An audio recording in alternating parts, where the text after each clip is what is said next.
Another really reassuring message in your book is how quickly people can actually recover from burnout with the right support, um, and how people can actually grow from that really difficult experience. So, can you talk to us about that growth through adversity? So often my job in staff support is one of the best jobs in the world because people Mm. come to me, they're devastated, they feel absolutely terrible, sometimes feeling hopeless, and they make really good recoveries, much quicker than often they think they're going to make recoveries. Mm. And that is so rewarding. The kind of the outcomes are so good in staff support, with the right sort of staff support. The um, and But one of the things that was really interesting is people started saying to me, or started noticing people saying, "I haven't felt this well for a long time."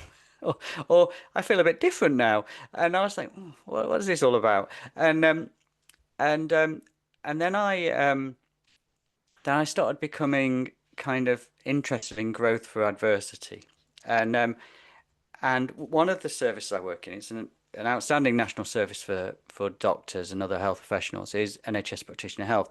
And we had a PhD researcher come in called Dr Pip Shaw.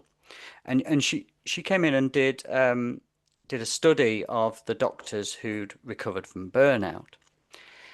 And this study quite surprised her because when she interviewed all these doctors who'd been through probably the worst time of their lives, they they said They said, actually, I've grown through this period. I wouldn't wish it on my enemy. I wouldn't want to go through it again, but I've grown through it. And I'll tell you a little bit about what she found. So she said these doctors were telling her three things in her PhD research. They were saying that the burnout had forced them to reset. So this was the burnout had forced them, probably for the first time in their lives, to take control. So they'd had to stop and take control. One of the doctors says, I've moved from a nose to the grindstone to actually deciding to live my life. Really powerful stuff. So Mm. the reset was the first one. The second one was look themselves in the mirror.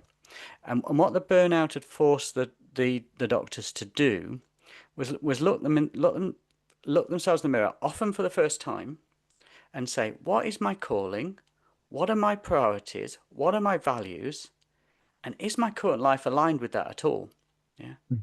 Um, and and then, well, how can I get my life more aligned with that? And made important decisions. And some of them was, as you were saying earlier, some of it was moving school to a culture that suited them more.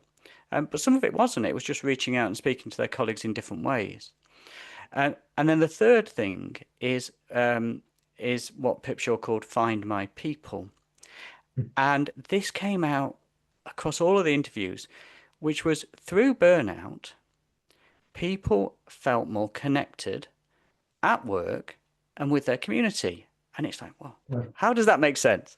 But what it Mm. makes sense is actually in burning out, they'd become more withdrawn, more isolated, prioritizing work.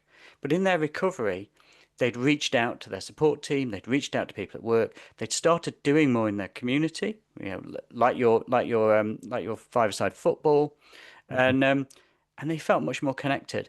And and they said, this is how I recovered. I recovered by finding my people, finding my tribe. Mm. So those three things: reset, look yourself in the mirror, and finding my people, were those key things of growth that people were saying. There's a psychiatrist called Professor Gordon Parker, and he has a kind of really elegant way of talking about post burnout growth. And he says he thinks the people he sees who recover from burnout are phoenixes rising from the flames. Mm. They're reforged um, into better shape by the burnout flames. And Mm. although that's quite a poetic way of putting it, um, you do see it, and I see it Mm. increasingly. The key thing, though, and this is really important, is that to grow through burnout, you need time to reflect on it and you need support.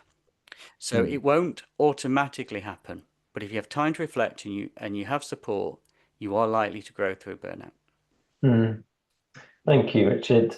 I remember another psychologist called Tal Ben-Shahar talking about post-traumatic growth and adversarial growth. And he was saying that one of the things from his research that increases the chances of someone experiencing growth through adversity is simply knowing that it exists, that it's possible.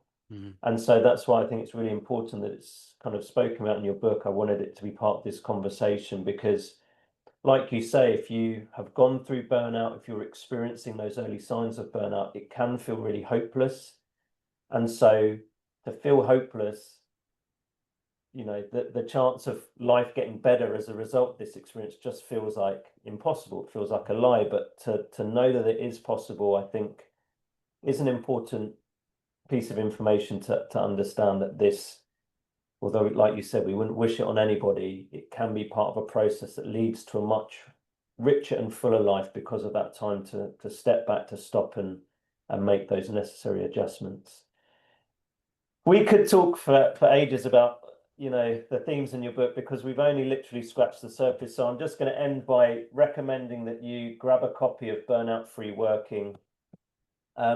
Whether you're a teacher in a school, a senior leader, whether you're looking at this from an individual perspective or that kind of culture, workplace culture perspective, there's so much in there for everyone. Yeah, and it's just a really well written book, Richard. It's you know, I read a lot of books around the topic of well-being. It's not just for my work. I find it interesting for myself, and this I read within literally a matter of days. I love the analogies. It's really well written. So yeah, I would highly recommend it. And thank you so much for giving up your time to share your thoughts and ideas with us today. Thank you, Adrian. I've really valued our conversation.